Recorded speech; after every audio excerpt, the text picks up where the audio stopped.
Assalamualaikum warahmatullahi wabarakatuh. Perkenalkan, nama saya M. Alfisar Kirhan, NIM 2514130007, Prodi Teknik Komputer, kelas 25A, Fakultas Sains dan Teknologi Universitas Muhammadiyah Palopo. Sini saya akan membahas tentang praktikum 4, yaitu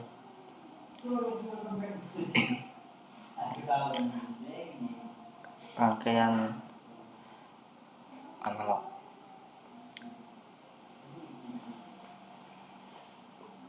Di sini di slide pertama itu ada pengkondisian sinyal analog dari penyiar AC ke satu daya digital, analisis kritis,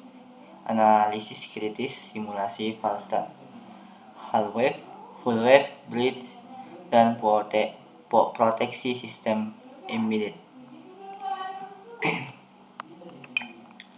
Di slide selanjutnya itu ada beberapa komponen, yaitu sumber AC atau RAW. Ini adalah awal masuknya sebuah voltage. Yang gambar pertama itu sinyal AC fluktuatif dan berbahaya bagi logika digital.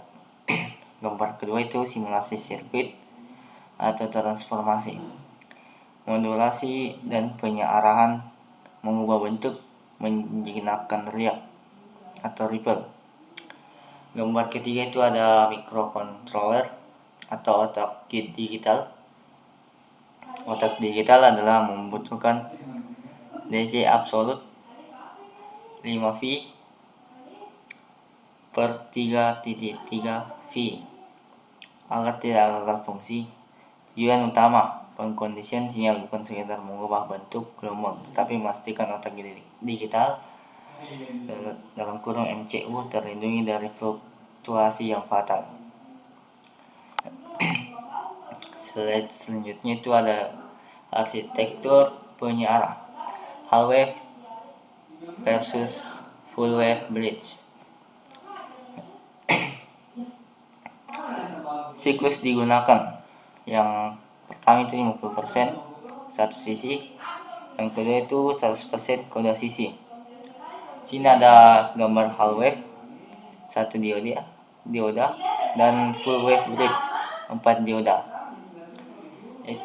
Terus yang kedua itu tegangan output maksimal atau ideal sebesar 3.82V, dan yang kedua itu 6.911V. Terus selanjutnya itu tegangan output maksimal real simulasi. Yang satu sisi pertama itu yaitu 3.553V. Kemudian kedua sisi 6.91V, tegangan riak atau ripple.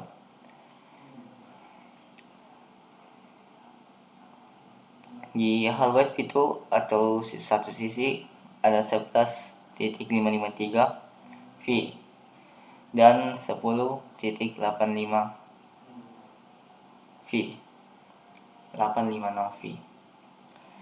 Terus yang terakhir itu tegangan jatuh atau dioda drop. Di half wave itu ada sekitar 0.7V atau satu dioda dan 1.144V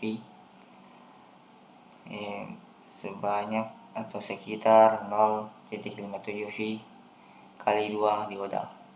Efisiensi 100%. Penyiaran jembatan bridge tidak membuang setengah siklus negatif, melainkan membaliknya, menghasilkan tegangan DC rata-rata hampir 2 kali lipat lebih tinggi.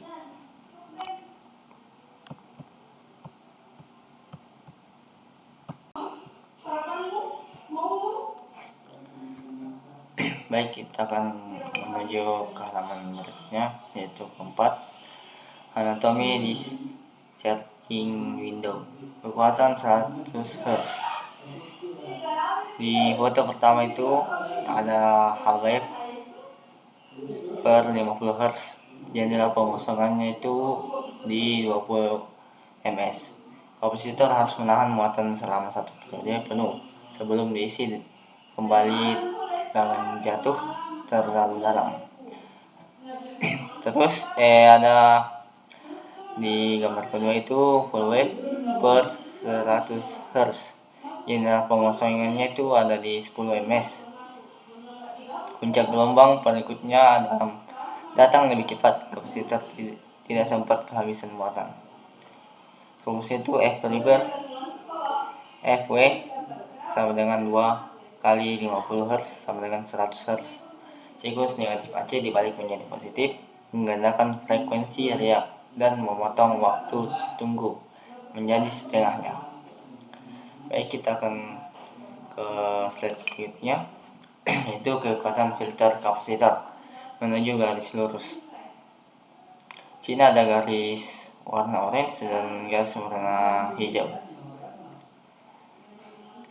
Di garis yang paling tinggi ini ada di 10.856 volt, terus turun ke 7.237 volt dan turun lagi ke 1.077 volt dan berakhir di 0.227 volt V reaper.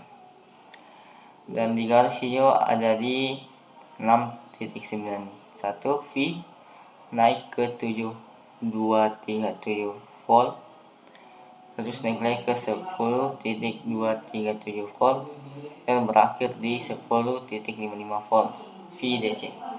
Semakin besar nilai kapasitas C, semakin tinggi tegangan rata-rata. VDC mendekati puncak 12 volt dan semakin rata gelombang V reaper menuju 0. Slide selanjutnya, rahasia fisika di balik riak, konstanta waktu. Gambar slide selanjutnya itu ada di slide ke-7, uji realis teori ideal versus simulasi Falstad. Yang pertama itu ada di 10 VF parameter ujinya, dan kemudian teori ideal 7.09 V, simulasinya ada di 6.35 V, presentasi errornya itu 10.4%.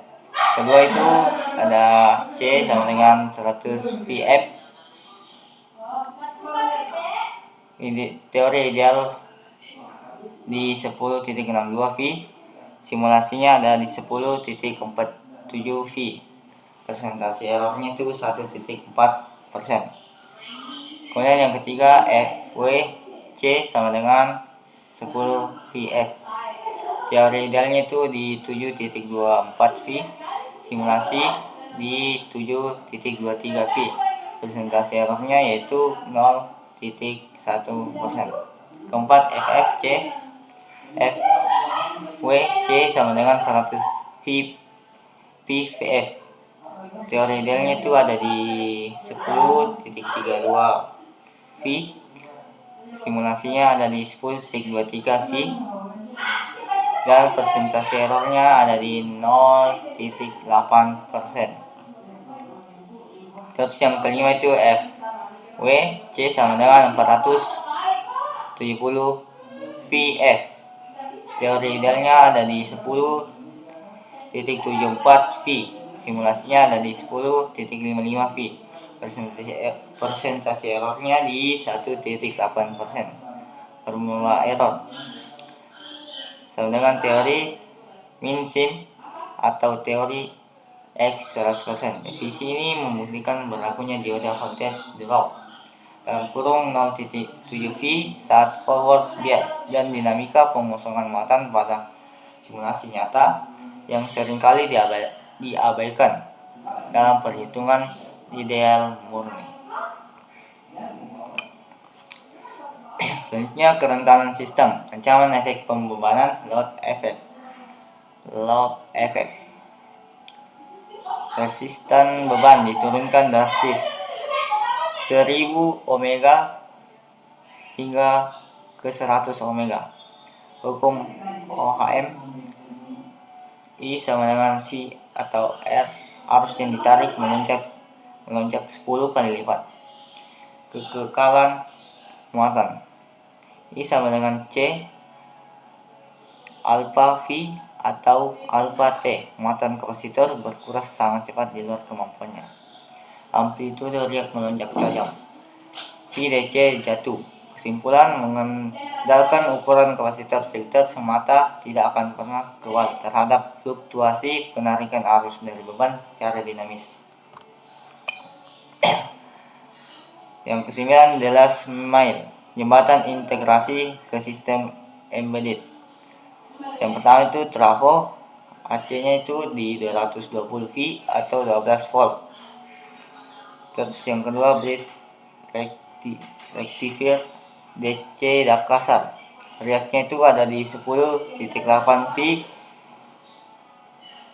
Dan ketiga, kapasitor filter 470 VF, DC halusnya itu ada di riak 0.2 V. Kemudian ada IC voltage regular dalam kurung LM7805 atau AMS 1117 min 3.3, regulasi mutlak, riak 0 V. Yang terakhir itu ada di MCU ESP32 atau Arduino DC sempurna, yaitu 5 V atau 3.3 V. Komponen wajib, filter kapasitor meratakan gelombang, tetapi IC regulator mengunci tegangan tanpa terpengaruh efek pembebanan load effect. Terus yang ke-10 itu, slide ke-10 ada anatomi yang ke-10 itu ada anatomi kegagalan digital ketika sinyal analog gagal disalin. Contohnya itu brownout reset atau board. Saat modul menarik arus puncak, misal ESP32 menyalakan WiFi butuh 500 mA, tegangan jatuh di bawah ambang batas minimal, sistem mengalami bootloop berulang dan transmisi data gagal. Contoh kedua itu ada di ADC noise atau inakurasi. Sisa riak variabel merusak kestabilan tegangan referensi internal pada analog to digital converter atau ADC. Pembacaan sensor terjadi tidak akurat dan penuh dengan noise buatan. Dan slide terakhir ini kesimpulan eksekutif pilar. Pengkondisian sinyal.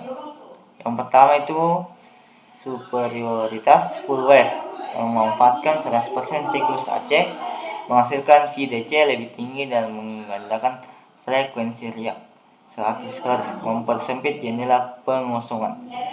Dan kedua itu kapasitor dan konstanta waktu. Semakin besar nilai C, semakin lambat pengosongan. Konstanta waktu sama dengan R kali C. Kunci utama mengecilkan amplitude riak. Ketiga itu ancaman beban dinamis, penurunan nilai resistor, penarikan arus besar, menguras kapasitor secara paksa, merusak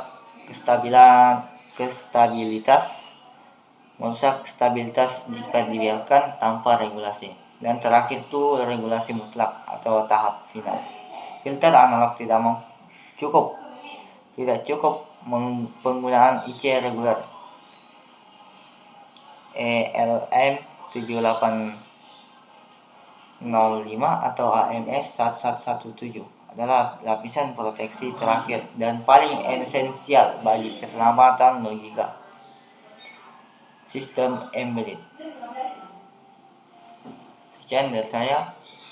Billahi taufiq wal hidayah. Wassalamualaikum warahmatullahi wabarakatuh.